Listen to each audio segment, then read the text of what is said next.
शेजारी म्हणते घर सांभाळता येत नाही. ऑफिसमध्ये साहेब बोलतात, ताई ऐक, आज तुझं रडणं बंद होणार आहे. कारण आज मी तुला स्वामींचं एक असं गुपित सांगणार आहे की उद्यापासून कोणी निंदा केली की तू रडणार नाहीस. तू बाजारात जाऊन पेढे आणशील. कारण निंदा म्हणजे वाईट दिवस संपले आहेत याची घंटा आहे. कारण आज तुझं नशीब बदलणार आहे. लग्नाआधी काय वाटतात? पेढे ना. पेढे म्हणजे चांगली गोष्ट सुरू होणार आहे. याचं लक्षण तसंच आहे.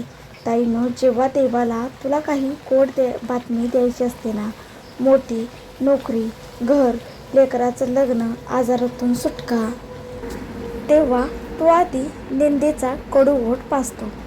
कारण ताई, कडू खाल्ल्याशिवाय गोडाची किंमत कळत नाही. माझ्या आजीने एक गोष्ट सांगितली होती. एक शेतकरी होता. त्यांच्या शेतात काहीच पिकत नव्हतं. गावातले लोक म्हणायचे, नालायक आहे तो. रडायचा. एका साधूने त्याला सांगितलं, बाबा, उद्यापासून कोणी नावं ठेवलं की 1 रुपयाचा पेढा आणून देवाला ठेव. लोक हसले, पण तो ऐकला नाही. ताईंनो, 11व्या दिवशी काय झालं माहिती आहे? सरकारी लोक आले. म्हणाले, तुझ्या शेतातून महामार्ग जाणार आहे. तुला 2 कोटी मिळणार आहेत. ज्या तोंडाने निंदा केली त्याच तोंडाने नंतर भाग्यवान आहेस असं म्हटलं जाऊ लागलं. ताईंनो, निंदा सुरू झाली की समजायचं माझ्या वाट्याचे पेढे तयार होत आहेत. ताईंनो, निंदा पण उपक्रमाचीच असते आणि पेढे पण उपक्रमाचेच वाटायचे असतात. म्हणजे खोटी निंदा. तू काहीच केलं नाही तरी लोक नावं ठेवतात. पण साधा बुंदीचा लाडू वाट. कारण ही निंदा तुझे जुने पाप जाळते. स्वामी म्हणतात, निंदकाने माझे पाप धुतले. म्हणजे दुसरा प्रश्न आहे बघा असा की म्हणजे अर्धसत्य. निंदा तुझी छोटी चूक काढून मोठी करून सांगतात. तेव्हा काजूकतली वाट. कारण ही निंदा तुला सुधारायची असते, संधी देते. ताईंनो, जळून पाडण्याची निंदा करतात तेव्हा मोतीचार लाडू वाट. ताईंनो, कारण ही निंदा थेट स्वामींपर्यंत जाते. स्वामी स्वतः न्याय करतात. ताईंनो, निंदा करणारा पोस्टमन असतो.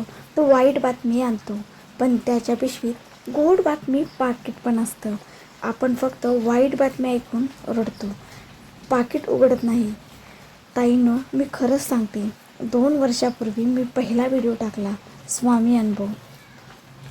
माझ्या घरचे म्हणाले, वेडी झालीस का? लोक हसतील, व्हिडिओवर व्ह्यूज येणार नाहीत, 1 लाईक. मी 3 दिवस रडले.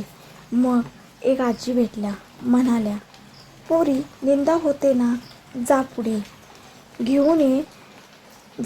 पुढे जा आणि पेढे घेऊन ये. मी पेढ्यासारखी 250 ग्रॅम पेढे आणले, देवघरात ठेवले. म्हटलं, स्वामी, लोक हसतात पण मी तुमचं नाव सोडणार नाही. 7व्या दिवशी एका ताईंचा मेसेज आला, ताई, माझा नवरा दारू प्यायचा. तुमचा व्हिडिओ ऐकून त्यांनी दारू सोडली. त्या दिवसानंतर माझा चॅनेल वाढतच गेला. आज हजारो ताई ऐकतात. ज्या लोकांनी नावं ठेवली त्याच ताई आमच्या लेकीसाठी व्हिडिओ कर म्हणतात. ताई, तू पण पेढे आण, वाटू नकोस कोणाला. फक्त स्वामींसमोर ठेव आणि सांग, स्वामी, निंदा स्वीकारली. आता गोड बातमी द्या. डोळे बंद करा, हात जोडा आणि फक्त 3 वेळा श्री स्वामी समर्थ, श्री स्वामी समर्थ, श्री स्वामी समर्थ असे म्हणा. निंदा पचवायची ताकद द्या, श्री स्वामी समर्थ. पेढे वाटायची वेळ लवकर आणा, श्री स्वामी समर्थ. माझ्या कानावर गोड बातमी पडू दे. ताईंनो, आजपासून निंदा झाली तर रडायचं नाही, हसायचं आणि मनात म्हणायचं, पेढे तयार ठेवा, माझी वेळ आली.